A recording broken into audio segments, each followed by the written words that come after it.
چنانچہ جب زمین میں ہل چلا کر بیج ڈال کر پہلی دفعہ پانی دیا جاتا ہے تو اہل عرب اس کو ختم الزرع کہتے ہیں، اس لیے کہ پانی دینے کے بعد مٹی جم جاتی ہے، بیج مٹی کے اندر دھس جاتا ہے، بند ہو کر محفوظ ہو جاتا ہے۔ اسی طرح شہد کی مکھیاں اپنے چھتے کے خانوں میں شہد جمع کر کے موم کا نہایت باریک پردہ خانوں کے منہ پہ بنا دیتی ہیں، جس سے شہد اندر بند اور محفوظ ہوتا ہے۔ اسے بھی عرب خاتمن پہ تعبیر کرتے ہیں۔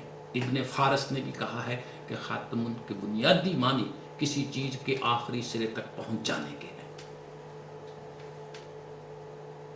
پھر ختیم تباؤن، کسی چیز پر لاخ وغیرہ لگا کر مہر سے اس پر نشان لگا دینا کہ نہ یہ کوئی کھول سکے، نہ کچھ اندر جا سکے، نہ باہر آ سکے۔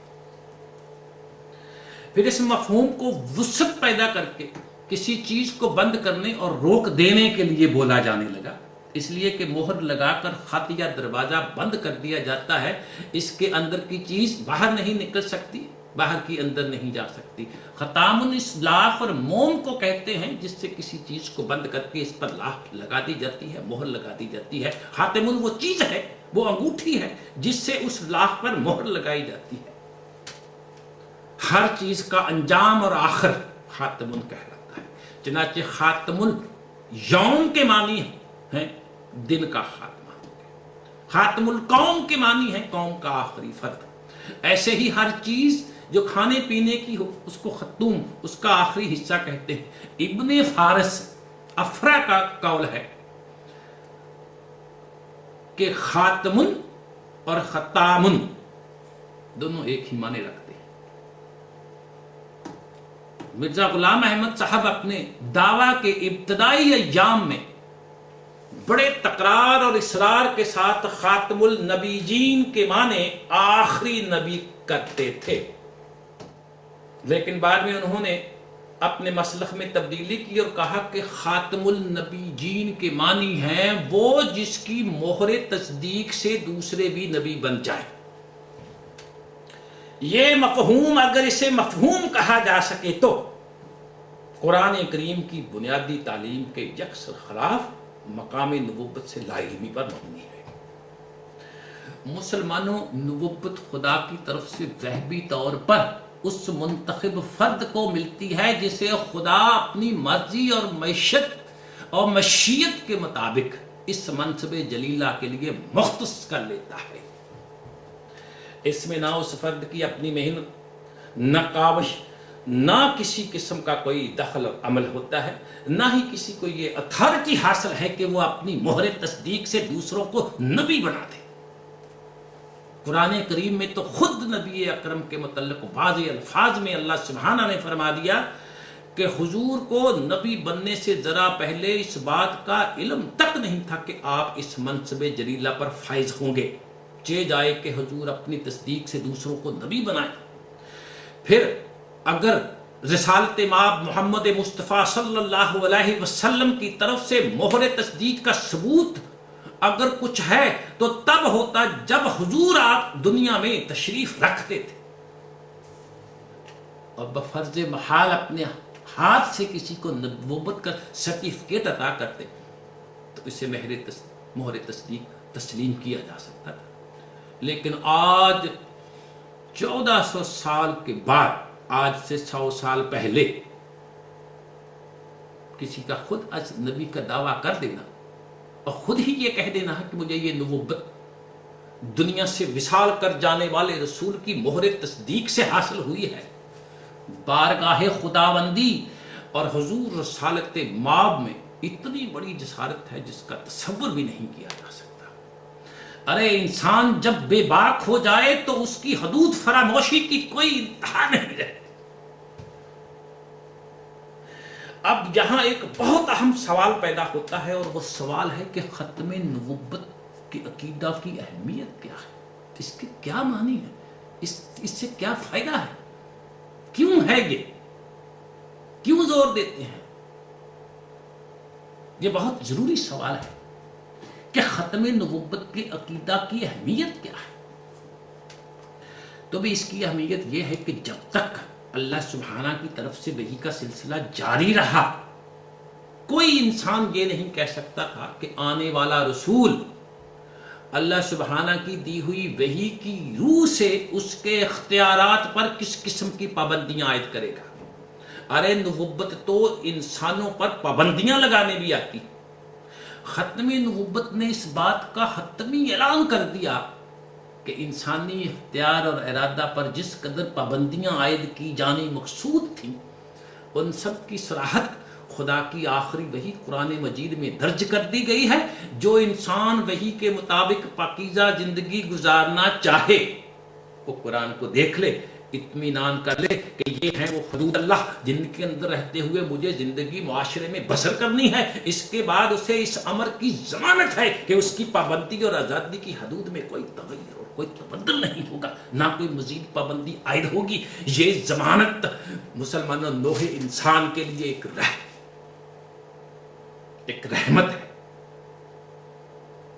اسی لیے تو ہم نبی اکرم صلی اللہ علیہ وسلم کو رحمت للعالمین بھی کہتے ہیں۔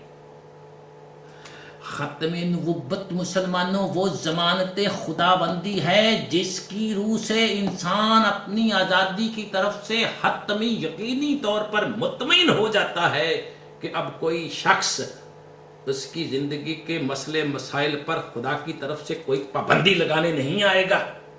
علامہ اقبال نے اس حقیقت کو نہایت خوبصورت الفاظ میں یوں بیان فرمایا: اسلام کا ظہور استقرائی فکر کا ظہور ہے۔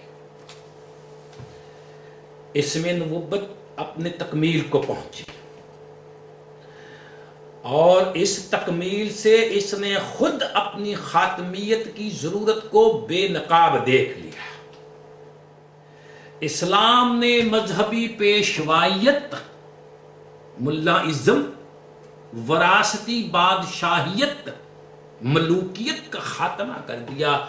اب نوح انسان کی تاریخ میں کوئی شخص اس امر کا مدعی نہیں ہو سکتا کہ وہ کسی مافوق الفطرت اختیار، سپر نیچرل ایتھارٹی کی بنا پر دوسروں کو اپنی اطاعت پر مجبور کر سکے۔ ختم نبوت کا عقیدہ مسلمانوں ایک ایسا نفسیاتی ہتھیار ہے، ایک ایسی قوت ہے جو اس قسم کے اقتدار، اس قسم کے دعویٰ کا خاتمہ کر دیتی ہے۔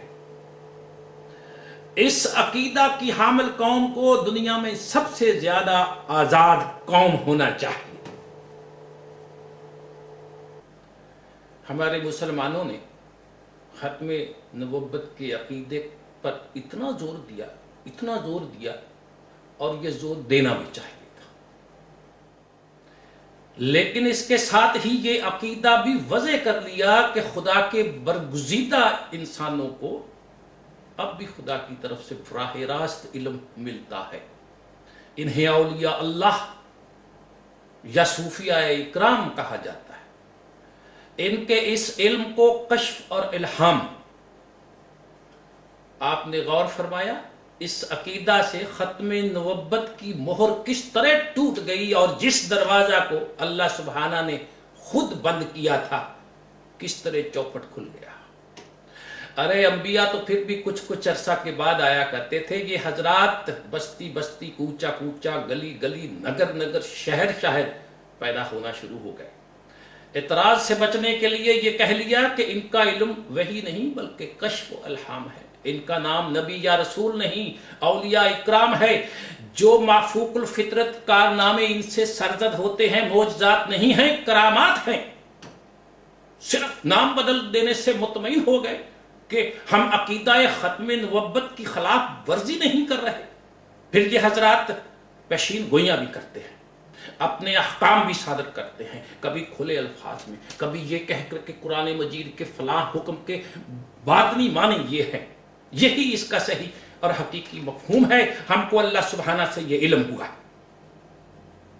جہاں تک ان کے احکام کی تکمیل کا تعلق ہے، ان کے ماننے والے احکام شریعت کی کھلے بند و خلاف ورزی کرتے ہیں، لیکن ان حضرتوں کے ارشادات کے خلاف دل کی گہرائی میں بھی کوئی وسوسہ نہیں پیدا ہونے دیتے، اور اگر کبھی ایسا ہو جائے تو ان پہ کب کبھی طاری ہو جاتی ہے کہ نامعلوم مجھ پر کیا غضب نازل ہو جائے گا، اور نتیجہ اس کا یہ ہوا کہ جس قوم کو دنیا کی سب سے آزاد قوم ہونا چاہیے تھا، سب سے زیادہ غلام قوم بن گئی۔ نہ صرف زندہ انسانوں کی غلام بلکہ مردوں کی بھی غلام، حتیٰ کہ ان پتھروں کی بھی غلام جن کے اندر ان حضرتوں کی لاشیں دفن ہیں۔ جہاں تک کشف اور الہام کا تعلق ہے، یہ صرف نام کا فرق ہے، حقیقت کے اعتبار سے اس میں اور وحی میں کوئی فرق نہیں ہوتا۔ ہم یہ بات اپنی طرف سے نہیں کہہ رہے۔ شیخ اکبر محی الدین ابن عربی اس طائفہ کے سرخیل قرار دیے جاتے ہیں، وہ کہتے ہی نہیں بلکہ لکھتے ہیں۔ سنیے وہ اس باب میں کیا لکھتے ہیں۔ ان کی مشہور کتاب فصوص الحکم ہے، اس کے اندر وہ لکھتے ہیں جس مقام سے نبی لیتے تھے اسی مقام سے انسان کامل صاحب الزمان غوث قطب لیتے ہیں۔ اگرچہ اولیاء انبیاء کے تابع ہوتے ہیں لیکن صاحب وحی دونوں ہوتے ہیں۔ ارباب شریعت تو وہ ہیں جو قرآن اور حدیث سے حکم دیتے ہیں، قرآن اور حدیث سے مصر حکم نہیں ملتا تو قیاس کرتے ہیں، اجتہاد کرتے ہیں، مگر اس اجتہاد کی اصل وہی منقول قرآن اور حدیث ہوتے ہیں۔ اس کے برعکس ہم میں ایسے لوگ بھی ہیں جو اس چیز کو اپنے کشف اور الہام کے ذریعے خود اللہ تعالیٰ سے لیتے ہیں۔ اس طور پر یہ مادہ کشف و الہام اور مادہ وحی رسول ایک ہے۔ صاحب کشف اللہ تعالیٰ سے لینے کے طریق سے واقف ہونے کی وجہ سے خاتم النبیین کے موافق ہے۔ ان کا اللہ تعالیٰ سے لینا عین رسول اللہ کا لینا ہے۔ اب میں کیا کہہ سکتا ہوں؟ آپ غور کیا، لفظی فرق کو چھوڑ کر حقیقت کے اعتبار سے نبی کی وحی اور ان حضرات کے کشف اور الہام میں کچھ بھی فرق نہیں۔ اور کیا کشف و الہام کے امکان کو تسلیم کر لینے کے بعد عقیدہ ختم نبوت باقی رہ جاتا ہے؟ کہا یہ جاتا ہے کہ کشف و الہام کسی دوسرے کے لیے سند اور حجت نہیں ہوتا۔ میں سند و حجت کی بات نہیں کر رہا۔ سند و حجت کا تو سوال ہو یا نہ ہو، اصل سوال یہ ہے کہ کیا ختم نبوت کے بعد خدا سے براہ راست علم حاصل کرنے کا امکان باقی رہ گیا ہے؟